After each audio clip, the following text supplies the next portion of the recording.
Audience feedback has been vital throughout the entire filmmaking process, and without my focus group, I wouldn't have been able to develop my final project to what it is now. When creating my film, one of the first things I did was establish a genre. Once I'd done this, I was able to create a target audience for my film. Having a drama film opened my target audience to a wide variety of people from the mainstream audience.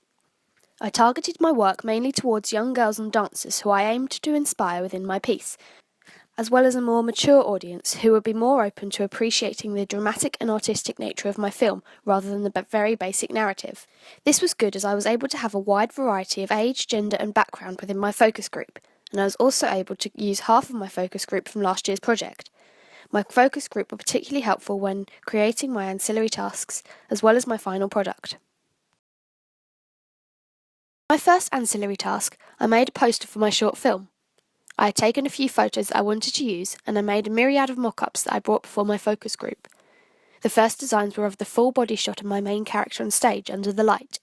This brought more attention to my main character as it centralised her in the shot. The second designs were of just the dancer's feet on point, and I liked this as it really brought out the genre and highlighted the main theme of my piece, which was ballet. I placed a billing block and a title onto these photos to stimulate the idea of a poster.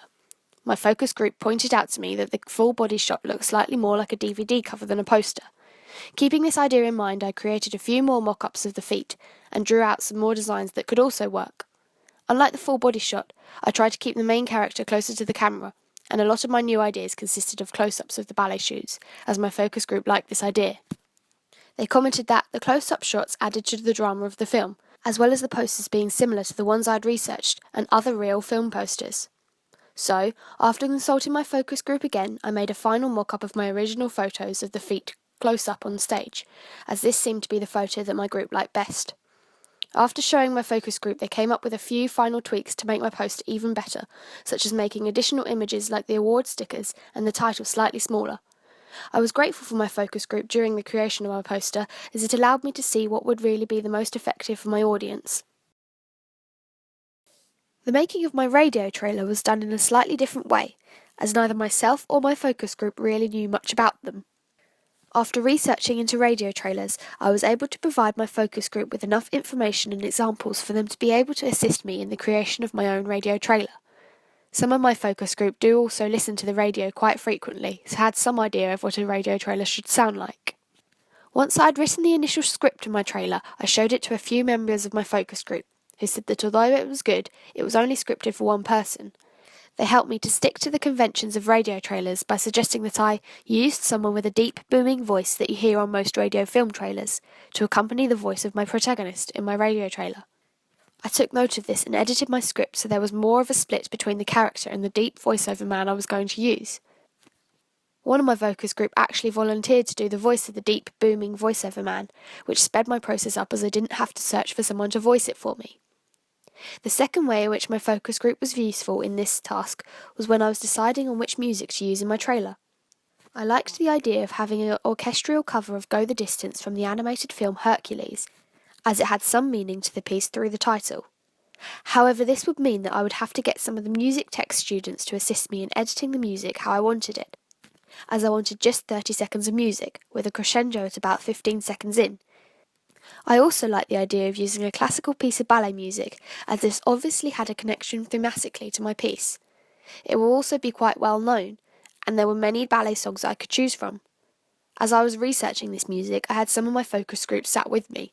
They suggested that the traditional ballet music is more suited to your film, so I continued to look into different types of ballet music. I ended up finding a piece of music that not only my focus group approved, but that the intro was exactly the right length, and I ended up using the rest of the song in my final film as well. During the overall construction of my final piece, my focus group was important at various stages of this process. When coming up with the title for my film, I already had 3 ideas in mind, however I couldn't decide on a final idea. I put this to my focus group chat on Facebook Messenger and asked my focus group's opinion on the titles Just One Step, The Final Curtain, and The Last Dance. Some of my focus group liked The Final Curtain, but suggested I took out the in the title. However, a majority preferred Just One Step, as it was more positive than the others. They sound very final, but your film is about moving forward. I was glad my focus group as a majority preferred this title, as it was also my personal favourite.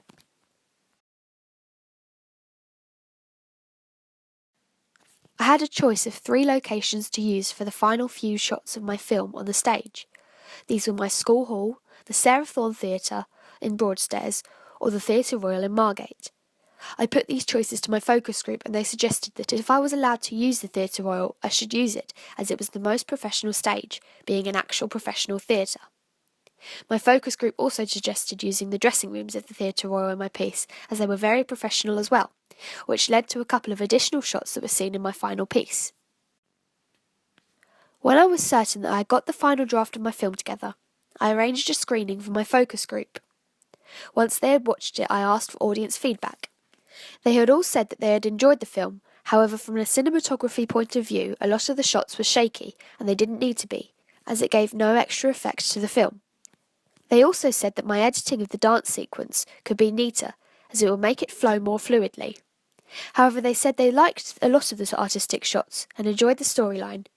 Taking on this feedback, I reshot some of my more shakier shots with a tripod. I went back to edit the dance sequence more meticulously. On viewing this new final draft, my focus group said it had definitely improved to a better standard.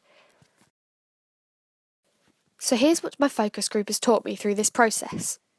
Posters tend to be more artistic rather than a simple design that can be mistaken for a DVD cover. You can break conventions, however in most cases it's often best to stick to them. Simplicity is key. Don't try and make things too complicated, as they may cause you more work. Don't be apprehensive about doing reshoots in order to get the best quality possible. Don't just settle with what you've got. Use a tripod to avoid any unwanted shakiness. Get more footage than you need to. In the editing, be a perfectionist to ensure your film flows smoothly, particularly in sequences with lots of quick, short shots. Think about everything you do and the choices you make. Filmmaking isn't meant to be easy. Persevere. And finally, audience feedback is vital when it comes to making films on your own.